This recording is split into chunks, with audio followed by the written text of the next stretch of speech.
Well, I'm on my way to a men's table in Sydney's Surrey Hills. I'm having lunch with 4 men, Michael, John, David and Angus. Now, these are all men from different backgrounds, but they share one thing in common. They want to open up about their lives and connect with one another. Hello. Hey. David Taylor from the NBC. How are you? G'day.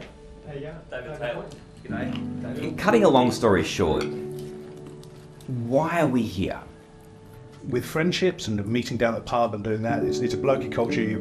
Your barriers are up, and this is about gives you a chance and permission to be more vulnerable and raw in a safe space. It's like a brotherhood, you know. There's a relationship that's deep and connected, but you've got that diversity, and you may not always choose to be best mates with them. You know, like John said, you may not go down to the pub, but there's a very strong sense of connection. Yeah.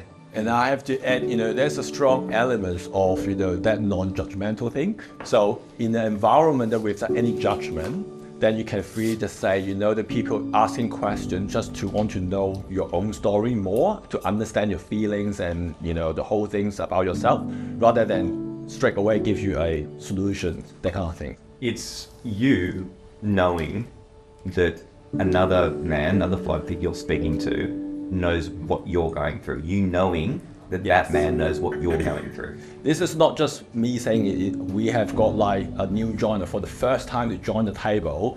He says something like it is the first thing in their life that they share their secret or their feelings in front of a group of strangers. Wow. That they can feel, he can feel that, This is very obvious. Many of the newcomers, have that kind of feedback.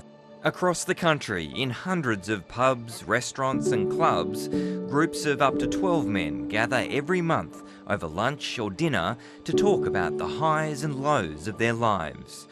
Organisers say the groups are for men that don't want to just have superficial conversations with their mates. Michael, why do you think there's the need for a structure like this?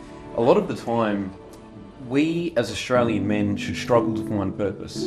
And as we evolve into the modern world, we're finding spaces less and less where men come together for a purpose. And so the reason that the men's table is necessary is because it is necessary to fill that void organically where men can come together and can collaborate for a purpose. Where is the line between men's table and suggesting very, warmly and kindly to someone, I think it'd be helpful for you to see a professional about this?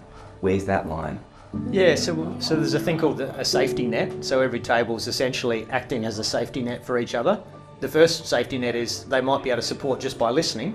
But like you say, there might be a situation where the guys who've got to know each other pretty well go, mate, what you're dealing with sounds like more than what we can help you with. Have you thought about, or are you seeing someone? That could be gold, because the guy may not have otherwise taken that action. So looking out for each other's health and well-being is definitely a part of that brotherhood.